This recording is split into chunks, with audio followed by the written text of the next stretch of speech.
Tracked machines are terrific for doing a lot of work in a small amount of time, but let's look at a problem many of us will face operating mini excavators on a slope.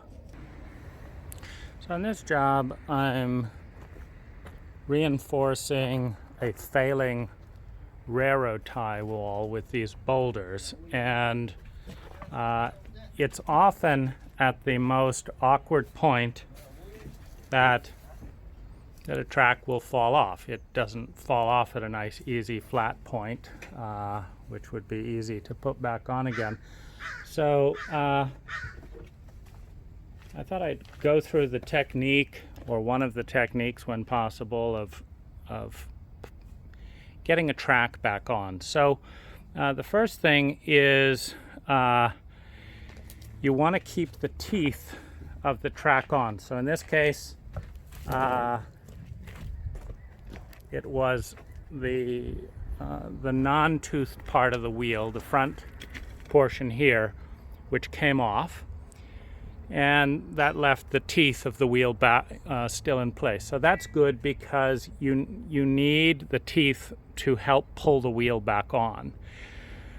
Now this happened over in this location here, and what I've got going on below me is a bluestone patio.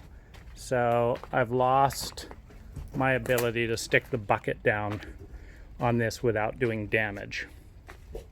And so fortunately I had these 3 railroad ties here, so I had the crew place them so that I could put the bucket down on the ties and walk the machine over with the right hand track in the air the entirety of the way over to this point, where I've now got room to move the bucket without damaging the roof and gutter. And so, to walk the machine in a very tight place, I used pivoting the right beam 90 degrees so that this point right here didn't hit the gutter as we were coming through the narrow place here.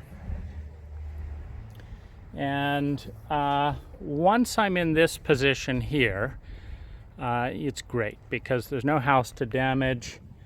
It's a little bit more flat, and this is a rental unit, so I don't have a grease gun handy. That would have made this job easier, having a grease gun. But you may not either if you're renting a machine. And so this is a 30,000 pound rated tow strap. And so with the machine partly in the air with the blade, and at times lifted up like I'm doing with the bucket right here, the first thing is to get the rope looped around up here, and then I pull out with the boom and bucket at this angle right here. I'm going out at a 45-degree angle up, and as hard as I can pull this way. Then I'm running this track forward such that it catches onto the track and pulls itself over. You can see it's quite hard on the tow rope. All of this damage here is from the wheel, etc. And you can use a chain so as not to have any damage. And I've done that too, but I happen to have the tow rope with me here. And simply going back and forth, I had to go forward, I missed it, back again, forward, I missed it, back again, then I caught it on the third time.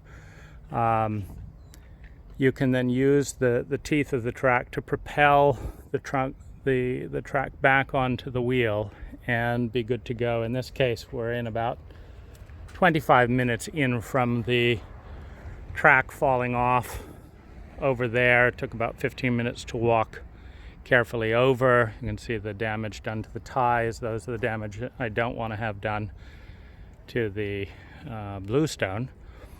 And we're now good to go. So I hope this is useful next time your track comes off.